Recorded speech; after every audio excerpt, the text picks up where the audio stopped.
هلو everybody how are you I am fine thank you. معكم عمو ريشه اللي مش عاجبه العيش، وفيديو جديد من فيديوهات ما يطلبه المشاهدون. وسبحان الله مش عارف اتطلب مننا في كومنتات كتير كده نتكلم عن اسم انا ما كنتش اعرفه الحقيقه، والاول مره ما لاقيلوش معلومات حتى عشان اعرف اترجمها بعد كده خالص، لانها شخصيه متحفظه جدا. لكن على مين بقى عمو ريشه اما يحط حاجه في دماغه يجيب لباسها يعني. المهم اتطلب مننا نتكلم عن واحده اسمها دانا المصريه، واللي استفزني في الموضوع ان هي مش مصريه، وناس كتير قوي فاهمين ان هي من مصر. فلا تعالوا اقول لكم بقى الكلام على ايه. دانا او ديانا بقى بمعنى اصح، طالما هنتكلم بقى في معلومات، من اب مصري وام امريكيه. حلو كده، انفصلوا عن بعض من زمان جدا، والام الامريكيه طبعا اخذت ديانا واختها وعاشوا في امريكا. عايز اقول لكم ما شافوش مصر اصلا. الله، طب يا عمو ريشه ما احنا بنتفرج عليها يعني وبتتكلم مصري. حبيبي اصبر عليا. ديانا اتولدت في 16 يونيو 1979، يعني عندها مش عارف حاجه 40 سنه باين حاجه كده يعني. وللاسف كبرت ديانا ودرست في امريكا، واكتسبت اللغه طبعا، ودرست لغه عربيه كمان. بس المشكله هنا بقى اتجهت اتجاه مش مظبوط خالص، بدات تعمل فيديوهات مثيره جدا للجدل يعني خالص. وطبعا قدرت بالمحتوى دوت توصل لقلوب العرب والمصريين تحديدا، لانها بتتكلم لهجتهم. الفيديوهات دي بقى منافيه للاداب العامه والاداب الاسلاميه وكل الاديان، يعني منافيه لكل الاديان، بس الاسلاميه بالاخص لانها بترتدي نقاب في اغلب فيديوهاتها. بالمناسبه هي فيديوهاتها مغرقه تيك توك وترند على فكره، في ناس بيعملوا ترندات عليها يعني. تعالوا نشوف كده.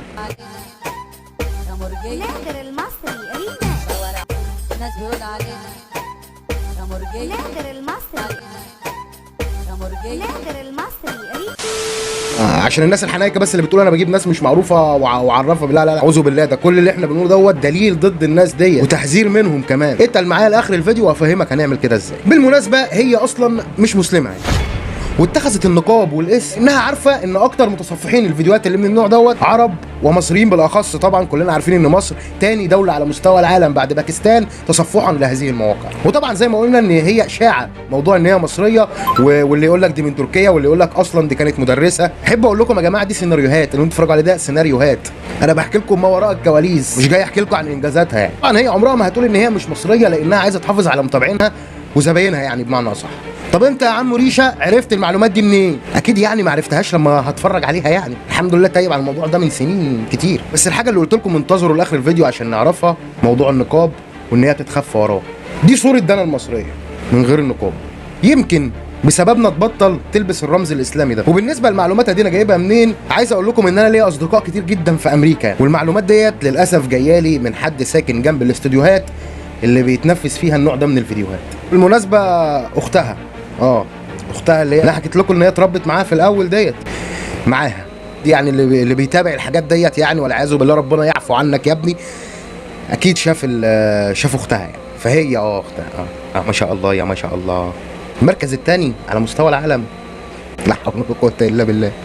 كان معكم عمو ريشه اللي مش عاجبه العيشه طبعا ولا عاجبه اللي بيحصل ده، واتمنى اننا ما نكونش اكبر تاني دوله تصفحا لهذه الفيديوهات، او اتمنى على الاقل يعني التصنيف ده يقل شويه، ما نبقاش تاني دوله.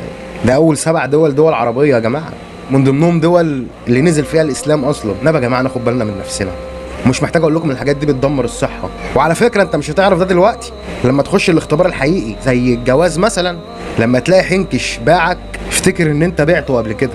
وخلي بالك انت ما بعتوش بس، ده انت بعته وبعت القيم وبعت دين نهاك عن حاجه زي دي. انا مش شيخ بس بنقل لك الحاجه دي عن تجربه مش اكتر يعني. انا اتمنى ان انا اكون شيخ طبعا، بس مثل بيقول لك اسال مجرب ولا تسال طبيب، مش هتلاقي حد ينصحك قد اللي جرب او عدى بالتجربه. يلا ما تنسوش بقى اللايك والشير عشان انتم مقصرين معايا الفتره دي جامد جدا. تشوفوا الفيديوهات اللي فاتت وتستنوا الفيديوهات اللي جايه عشان الجديد شديد. وسلام الله علينا وعليكم.